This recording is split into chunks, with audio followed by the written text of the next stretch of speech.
This podcast is brought to you by Infinite Resources, a local staffing agency connecting diverse job candidates in central Iowa companies.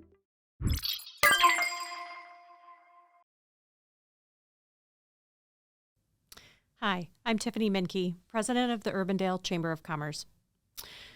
The Urbandale Chamber is excited to provide you with this opportunity to get to know a little bit more about the candidates running for Urbandale School Board and the City Council.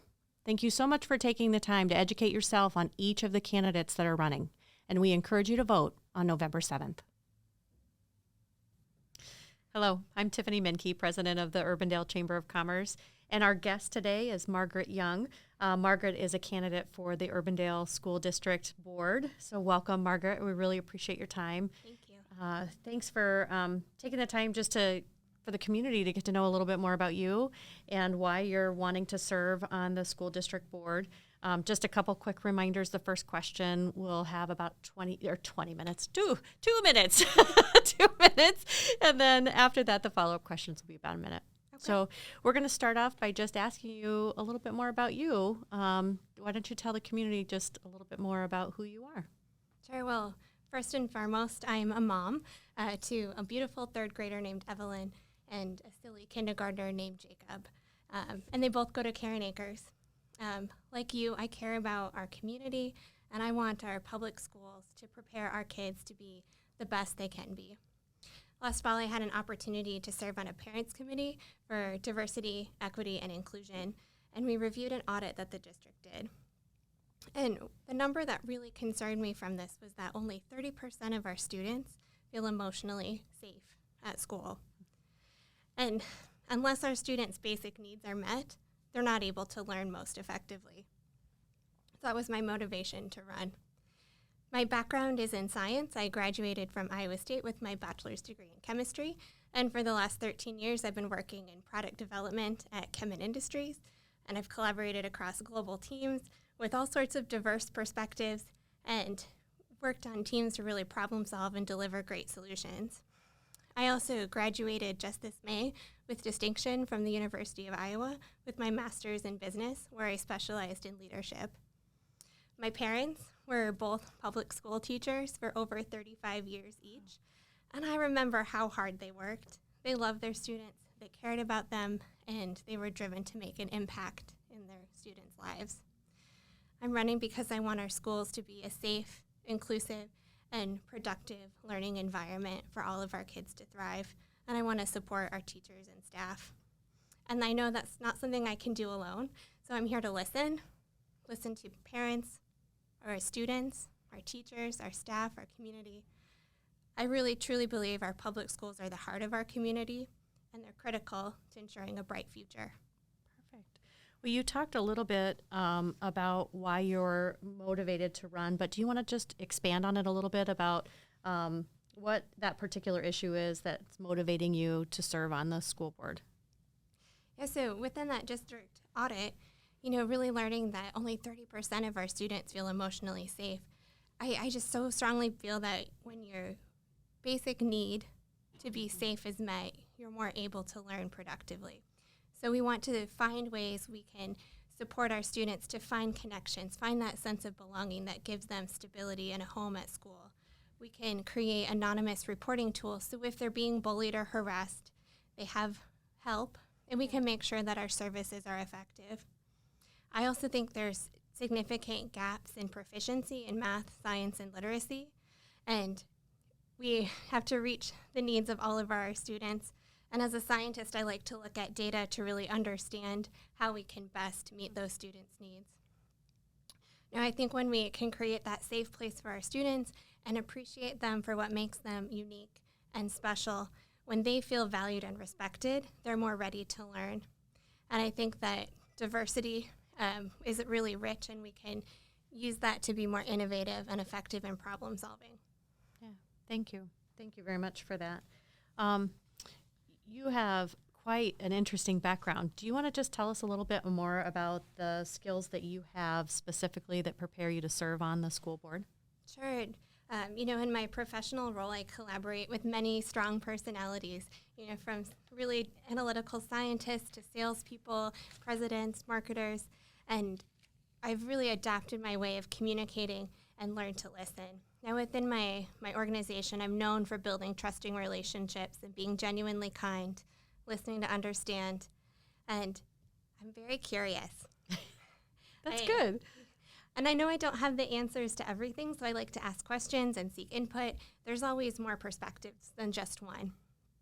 You know, in my MBA classes, I really excelled in those graduate level finance classes, and I'm good with numbers. And my heart really leaned into inclusive leadership. And I've had a chance to put this into practice through effective dialogue, making people feel seen and heard, and creating the sense of belonging that's important to establish creativity and drive collaboration. As a school board member, I'll bring a unique combination of that scientific reasoning and compassion and dialogue. Oh, that's wonderful. What do you see that are the major issues that are impacting the Urbandale School District today? Our teachers and our staff are our district's greatest resource. To continue providing this top quality education, we have to retain our top quality teachers and attract new talent. Without teachers, we don't have a school. Yeah. As a board, we can look at our compensation and our benefit packages to make sure they're competitive. We can find creative solutions to look at our benefits, and we can support a positive work environment where our teachers have a voice and they're valued and appreciated. I think within our high school, we have some opportunities to improve video surveillance. There's hidden corners of the high school and stairwells that are really sought after for fighting, and we can improve that. And as a school board member, my priority is our student safety. Oh, that's great. What do you feel is the most significant impediment to student learning today? I really would like to rely on our professional educators for their opinions here. And from the many teachers that I've met with, the area that keeps coming to the surface is student behavior and readiness to learn. You know, the time that a teacher is spending correcting student behavior is time that they're not able to instruct the students. So I remember coming home from work and feeling stressed one day, and my daughter sits down, she's like, "Mom, take your hand, and I want you to breathe in and breathe out." That's and awesome. Breathe in and breathe out. And what she's doing is she's learned how to control her emotions, and she's teaching me how to. And I think as we help our kids develop these emotional and social skills, we're really helping to prepare them to learn and prepare them for the future. I'm going to have to remember that when I get home. We're going to change gears just a little bit and talk about the budget. What are your thoughts on the current budget for the school district? I think we're very fortunate. Our budget's been managed well, and I'm really grateful to the previous boards and Steve, our finance director. And I'm also grateful to the Urbandale community for supporting bond issues that built our new elementary schools. I think as we move forward, it's critical we continue to manage our valuable tax dollars prudently. And one thing to remember is a lot of our funding comes from the state, yet our legislature has been underfunding schools relative to inflation for a number of years. So as a board member, I'll use my voice to communicate our school's needs and advocate for increased support from the state. And I hope our listeners will join me. Yeah. So school budgets are difficult to balance. But just like at home, sometimes cuts are needed. So if budget cuts are needed in the future, where would you look to make those budget cuts? And are there any areas you absolutely would not consider cutting?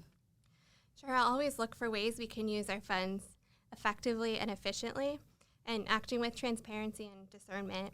And when I vote next Tuesday, I will vote yes for PEPL, the Physical Plant and Equipment Levy. And I want to be honest, many programs have already been trimmed to the minimum. And as a public school, we must equip every student with the skills and education necessary to be productive citizens, to face a world filled with challenges. And our students must be physically safe.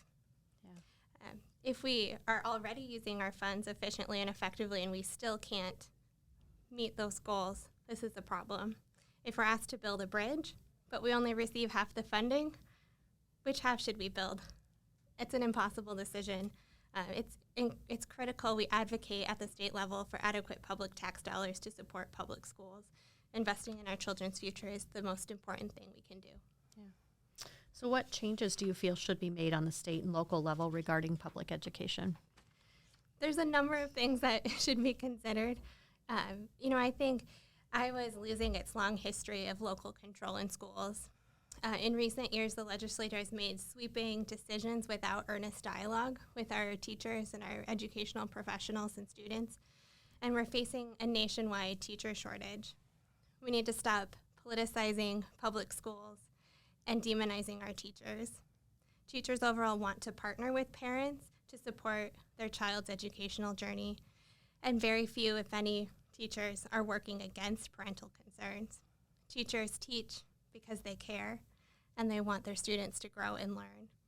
So we must make teaching an attractive career, provide adequate compensation and genuine appreciation and support, because without teachers, we don't have a school. Now, I've grown up in Iowa, and I remember when our schools were first in the nation, and I was so proud of that, and we've slipped to the middle of the pack. We need to start supporting our public schools and not making them a political battlefield. Yeah. Well, thank you so much for your thoughts. And again, for running, it is not an easy task. And we're going to end the questioning today by providing you with some time to tell our viewers what differentiates you from the other candidates and why should the community vote for you? Well, I have a proven track record for building trusting relationships and collaborating to find solutions. I'm kind, I'm smart, I bring a big heart. I'm committed to staying curious, listening to understand. And as a candidate, I've put in the hard work. I've met with our teachers, I've met with our students, I've connected with parents and administrators in our community, and I'm committed to continuing to listen and to communicate. So I am driven, I'm reliable, I'm ready to do the hard work. Margaret, thank you so much for your time. Really appreciate it. Of course.